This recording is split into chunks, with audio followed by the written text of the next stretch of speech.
Jinoyat va jazo. Ichini o'qib chiqqandan keyin bilishadi. Nima olgansiz siz o'zingizga? U kitobdanmi? Asosiysi boshidan bosh og'ridi desam bo'ladi. 100 varag'igacha bosh og'riganman. Bundan buyog'iga boshlangan xavfli platisari.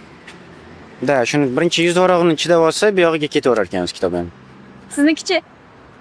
Maslahat beradigan. Vопросni yana beraveramiz. Men esimdan chiqib ketdi. Bu hayotda odamlar kamida bir marta o'qib chiqishi kerak deb o'ylagan asaringiz.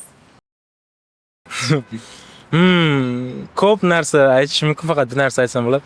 Hozir Sun Tzu degan avtorning kitoblarini o'qib chiqish kerak. Chunki ichida zo'r temalar bor deb, tipo odam bir narsa yutsa, lekin kimdirga berib yuboradi shu narsani. Unaqa qilishmaslik uchun shu kitobni o'qish kerak. Чтобы ertaga желаниялari muhtasi qattiq bo'lish uchun.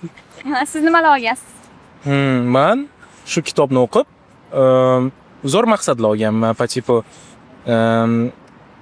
give up qilmasdan лучше продолжать qilish kerak ishni, чтобы keyin цели достигнуться qilish uchun. Дэвид Гоггинс меня не сломать.